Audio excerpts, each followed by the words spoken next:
Cryptina climbed the wall, looking out towards the dark and spooky forest. The forest is called Shadow Forest. It gets its name because it was known to be the most foggy and spookiest forest out of any of the forests ever seen before. Cryptina smiled, feeling the chilly breeze swirl all around her.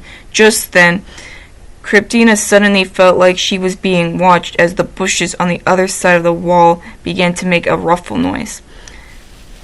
Cryptina slowly leaned down, watching to see what was going to come out of there until that moment suddenly stopped when she felt someone jump from behind.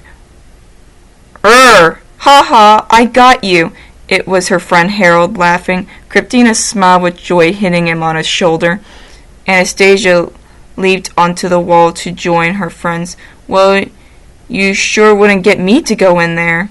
That's for sure. My mother told me there's all kinds of vampires out there and wild animals. The vampires who drink the blood of humans and sharpen their fangs on bones.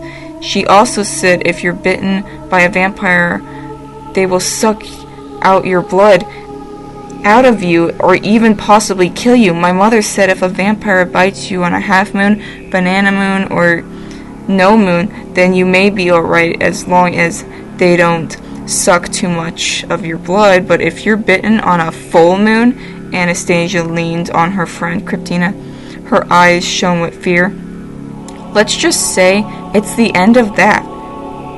Then you don't only lose some of your blood to a vampire, but you will become one as well. My mother said that the vampire's problem has gotten even more worse now. Some of them went over the wall just last night, terrorizing people. You'd be careful of the vampires, Cryptina. They don't think much about humans. I just wanted to go for a look around. Cryptina got up, standing on top of the wall. Just then Harold jumps in. Woohoo! Let's play another game of the vampires and the vampire hunters, Harold said, jumping up and down. He leaped off the wall into the city. I'll be vampire hunter. What? Anastasia looked at him, feeling upset. No fair. You were vampire hunter last time. Cryptina looked at them for a second and turned to look at the bushes in the forest again. She lifts a brow and leaps off the wall. As Cryptina and her friends exited the border between the city and Shadow Forest, two red glowing eyes appeared, watching her and her friends from the distance. Harold smiled at her, jumping up and down. Well, I should be the vampire hunter because nobody knows I'll never be bitten by one. What? That makes no sense, Anastasia lifted her out. How does you having to never be bitten by one have anything to do with you getting to be a vampire hunter all the time? Ha ha ha ha ha, Harold giggled, because everybody knows that in every play we've ever seen, it always shows a woman being bitten by a vampire and never a man. Plus, the vampire hunter is always a man and never a woman, Harold giggled. As you can see, no one will ever catch me, Harold said with a laugh, falling to the ground. Cryptina and Anastasia looked at one another. Cryptina smirked. Harold continued laughing until Cryptina jumped on top of him, pinning him to the ground. Well, haven't you just been caught now? She flickered her eyes at him with a smile on her face. Harold looked up at her for a second. Perhaps you just did. If anyone is going to be bitten first, Cryptina leans in his face with a smirk. It's you, she giggled, getting off him. No one's going to be bitten on my watch. They all turned to see the scary and dark-looking woman standing there with a grin on her face. Lydia, good to see you, Cryptina smiled at her, feeling nervous. Snowy perked her head up and she quickly rushed toward Shadow Forest. Snowy! Cryptina rushed out of her house, quickly grabbing a torch. Where are you going? Her lynx Snowy was always well behaved and kept close to her. Where was she going and why? Didn't she love her anymore, or was it because Chester sometimes scolded her for clawing the furniture? Cryptina rushed towards Snowy, trying to catch her, but before she could try to, Snowy leaped on top of her head and onto the top of the wall. "Snowy!" Kryptina cried, trying to reach her arm out to her cat, but her cat had leaped down onto the other side where Shadow Forest is. Kryptina sighed, realizing she had to get her lynx back, but what will Chester say? Her mother's dying wish was for Chester to take good care of her. She knew that even if it scares her that her brother may be mad and try to scold her too, Snowy's life meant more to her than being punished by her brother. Kryptina leaped onto the wall. She stood on top of the wall, looking back at the city. "I'm sorry, Chester." Kryptina turned away from the city and leaped onto the ground. She stood at the edge of the border between Shadow Forest and the city. The full moon began to rise in the night sky. It was the first full blue moon of this month, and the second one will be tomorrow. Halloween was only 2 nights away. She will need to be back on time, and she will have to be careful not to be bitten by any vampires. She remembered how her friend Anastasia told the story. She most definitely didn't want Harold or Anastasia to have the last laugh if she had got bitten before them. Kryptina lit up her torch and took out her crossbow and loaded a wooden stake on it, the one she kept in her bag. She slowly entered Shadow Forest. She looked and listened all around her. She could see nothing more than darkness and fog around her. The only thing she could hear was the sound of wolves howling. Kryptina continued walking until she suddenly heard the bushes rumbling. "Snowy?"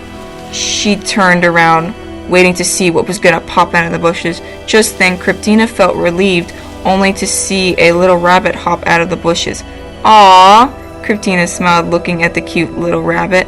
Then suddenly the rabbit hopped away, and she accidentally dropped her torch into the water when she heard a loud noise of 2 men screaming with terror. "Vampires! Vampires!" Kryptina slowly headed towards a meadow to see 2 men with sheep. One of the men was holding a pitchfork, trying to scare off the group of vampires, while the other man laid under the wheel cart, crouching down on the ground, covering his eyes. One of the vampires was wearing a long black cloak. The sheep ran around in circles, while some of the vampires chased them around. Kryptina set her torch in her bag, and she took out her crossbow, trying to be careful not to hit anyone else. She took a deep breath and slowly aimed it at one of the hissing vampires. She shot out her wooden stake, hoping for it to hit a vampire, but her heart began to beat faster when she looked deeper at the vampire group who was looking at her and noticed it was Snowy who she hit. The lynx laid on the ground and began to cry with pain. The vampires quickly ran into the forest, seeing the sun was beginning to rise.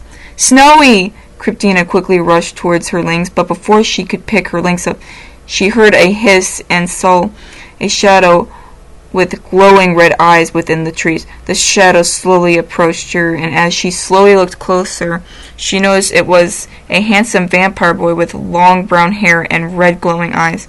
He wore a black robe with red on the bottom of his black cape. He narrowed his eyes at her, and he slowly looked down and sniffed Snowy.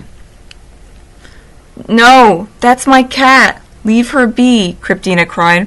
She was about to pick Snowy up, but before she could, the vampire with brown hair quickly snatched Snowy and ran deep into the forest. "No!" Kryptina rushed back into the forest, but before she could follow the vampire with brown hair, a group of vampires came towards her and hissed at her. The other vampire, wearing a black cloak, red eyes, and short black hair, was in the middle. "Where do you think you're going?" A boy vampire with short blonde hair and glowing golden red eyes said, glaring at her. "Ooh, let me handle her," the other vampire said, with long black hair, and she wore a black clothing and a long black cloak. She had long black hair and glowing red eyes. "No, I'll handle her," the boy vampire with short black hair said, with a smirk, licking his fangs and holding his hands together. "You better run along now before we suck the blood out of you," the boy vampire with black hair said with a hiss, and his eyes glowed a blood red. You better run now, before you get hurt." The boy vampire with black hair narrowed his glowing red eyes, and he slowly began to approach her, flickering his fingers. The vampire with black hair hissed, and he was just about to bite her, but before he could, a wooden stake hit him on his shoulder. He hissed with pain, and they ran back into the forest as the sun finally shined in the sky. "Cryptina! Cryptina!" Chester came rushing towards her. He kneeled down to her. "Are you all right? What are you doing out here? I told you to never leave the city. They could have sucked the blood out of you." He wrapped his arms around her. "They took Snowy!" Cryptina burst into tears. She had lost someone she cared about before. How could she have not been watching Snowy good enough? We have to go after them," Cryptina cried, trying to pull herself out of Chester's arms. "Cryptina, no! Let me go!" Cryptina cried, continuing to try to pull herself out of his arms. She was stopped by Chester, who turned her face to his. "I promised our mother I'd keep you safe, and this is why I don't want you out here." Chester picked Cryptina up and carried her back to the city. Cryptina's eyes teared as she noticed a small white piece of fur stuck in one of the thorn bushes. Will she ever see Snowy again?